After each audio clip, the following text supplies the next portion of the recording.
Recently I've found myself not really knowing what to play when it comes to MMOs.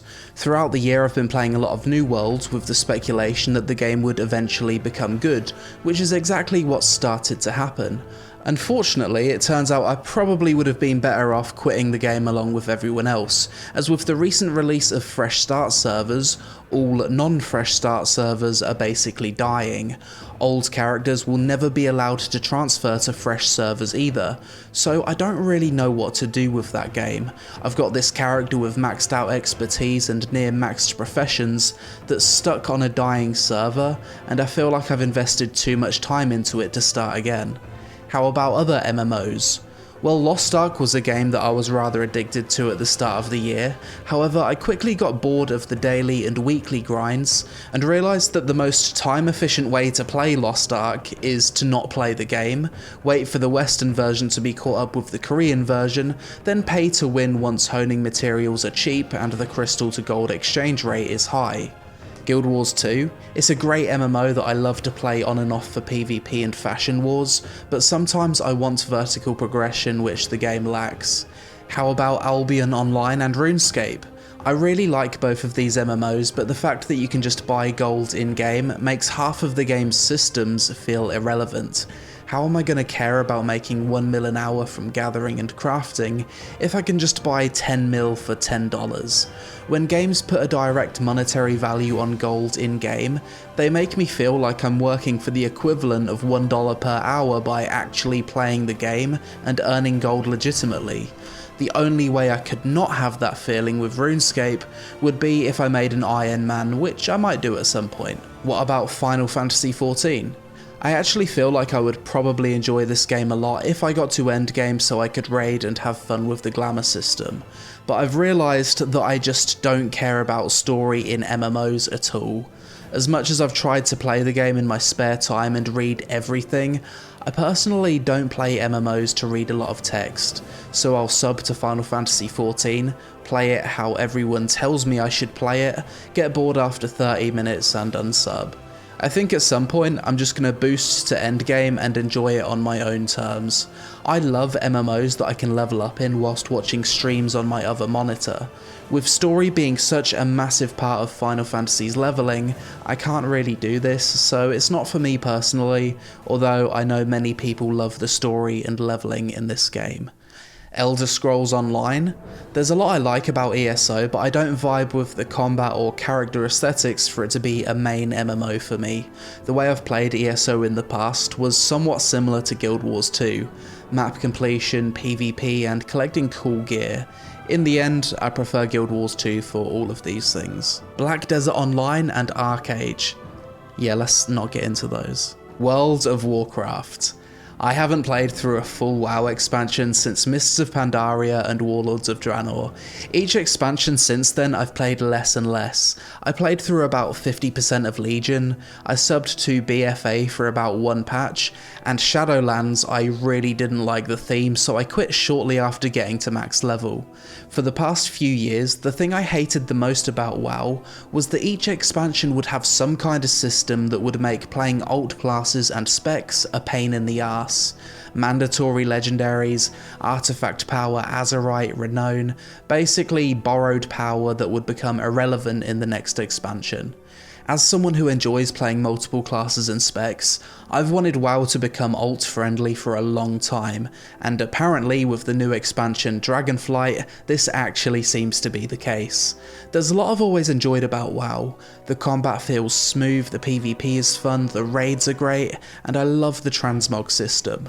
If Blizzard starts making the game more alt-friendly with more account-wide progression, then I'd probably stay subbed for a lot longer.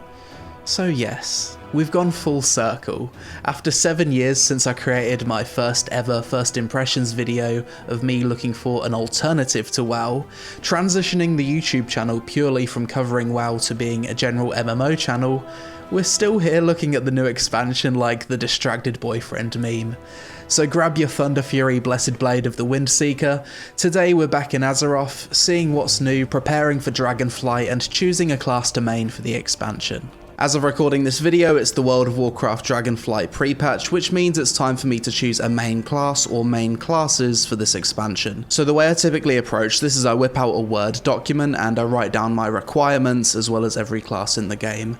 Main requirement, ping friendly. This basically rules out every single melee class in the game, which means I'm going to be left with ranged DPS or healer. So realistically, I'm going to be maining a healer for PvE content such as Mythic Plus and raids, with a strong ranged DPS spec for open world solo content. Druid is probably top of the list at the moment, but a class that I really want to check out is the brand new Evoker class, which has just been added to the game.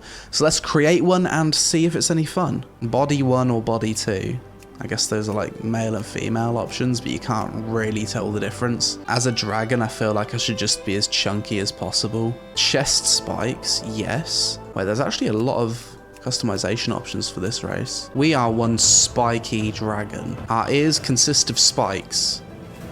How are we supposed to hear out of a spike? If I'm gonna be a dragon, realistically, I'd rather be a naked dragon. Visage form. Let's just call her Flyby. Yeah, that's a really clever name. Let's go with that. As a new hero class, we start at level 58. Let's check out the starting experience. Dracthyr intro cutscene. Looks like I'm a statue. I'm looking forward to this. A new ranged DPS class, as well as a healer class. This is like the perfect class for me. It's the two play styles that I love. Double press spacebar, your character like glides. That feels good. Feels even better than the Demon Hunter double jump. Living Flames, this is my number 1 ability. Number 2 ability is an instant cast. Disintegrate. It's like a channeled ability, it seems. Another cutscene. It's an angry looking dragon. Living Flame, when targeting an enemy deals damage, but when targeting an ally it heals. That's really cool. Leave the temple out into this big open landscape. That looks cool. Giant structure in the distance. Dragons in the sky. Quite a sight to behold, really. I'm really excited to explore the environment of the Dragon Isles. Everything about this expansion seems a lot less alien than the previous expansion, Shadowlands. There was something about Shadowlands that I just couldn't connect with. Just being in the Shadow Realm or something where everything was super weird. It wasn't very grounded. It felt borderline sci-fi in places. Fire Breath. Let's try it out. Yo, that's cool. That's like an action combat ability. This reminds me of Spyro the Dragon. We going again. So we go up here, then we go down here. This is fun. I like this. 50% of the players this expansion are going to be Dracthyr. Yes, they may have yoinked it straight out of Guild Wars 2. But that doesn't make it less cool. WoW's yoinked a lot of things from Guild Wars 2. Cute little thing on my character's back just clipping through my neck. When a rat and a dragon become friends. It's not a rat. It's a baby walrus. I need to learn to identify my animals a bit better. Healing ability. Okay, that seems good. League of Legends and Dota 2 need a button like this. Consume to reduce toxicity by a large amount. Hover. Increases my movement speed. It makes me do a bit of a swoop. It launches me. And I can use my abilities whilst moving. New ability, Deep Breath. This seems like another skill shot type ability, and it can extend really far. That's cool. Reposition, pop some big AoE.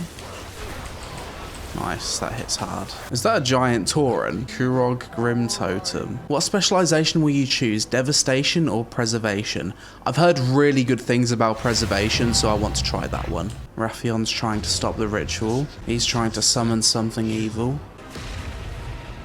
And Rathion has failed.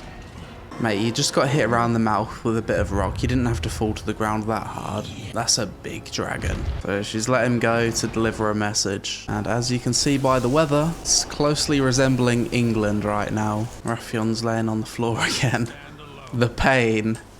Mate, nothing really happened to you, Raphion. There's not that much pain, come on. So I guess Razageth is going to be the big bad for the start of this expansion. Big dragon army casually rocking up at the gates of Stormwind. I actually didn't want to play as Alliance, I wanted to play as Horde. Did I fuck that up during character creation? As much as I think the Evokers are a really cool class so far, I don't think I'm going to end up maining it because, one, I think I'm going to get sick of looking like a dragon all the time in combat. Because I'm someone that kind of cares a lot about transmog and having cool armor on. Additionally, I can see these held channel abilities being a bit of a nightmare with my ping. I can already feel when I let go, there's like a massive delay for those abilities. There's also a few channeled abilities as well, so I don't know if this is going to be the ideal class for me. So it's a few days later, and so far Druid is top of the list. I've been enjoying playing Balance as the ranged DPS spec. I really love Resto, and Feral and Guardian both feel pretty cool as well. So far my list is looking like this. I'm actually just going to put Evoker on the no list. The more I played Evoker, the more I realised that this could be the most fun class ever. It doesn't matter because I'm an ugly dragon creature. Let's try Holy Paladin. Something I absolutely love that Blizzard have done with WoW recently is add this edit mode. So I've made my perfect UI, lined everything up, and this is all in game, so I no longer have to install add-ons to make a nice looking UI. I'm someone that likes to use as few add-ons as possible, so the fact that there's now an edit mode in game, absolutely fantastic. Another thing that's new with Dragonflight is the new talent tree system, which I definitely prefer to the old system. Most people are just going to search up an optimal build, but once you become really good at your class and you understand every aspect of every ability, you can kind of use this talent tree to just change things to fit your playstyle more. Testing out the Holy Paladin. I like Holy Paladin. I don't think I would main it over a Resto Druid though. I feel like with Resto, because you're just kind of ramping up your heals, and you've got constant heal over time, it's really hard to mess up. Dude, you're standing in all of the shit. What are you doing? Tank! You might actually be AFK. Mate. Big heals. Fuck. Combat res. Yeah, he's AFK, isn't he? This is a fun healer. It can handle quite a lot. The more that I'm playing and thinking about other classes and races, the more I'm just certain that I want to main Druid this expansion. I'm gonna main a Druid. Alt number 1 will be Shaman, alt number 2 will be Paladin, and then Mage or Warlock for alt number 3 or 4. I'm not sure which order I'm going to do those in. Next problem to overcome. Basically all of the good players play Horde, and after trying to do Battlegrounds as Alliance, I can see why. Because this week I haven't won a single BG as Alliance. Horde have been stomping every single game. So let's move to the most highly populated Horde dominated server.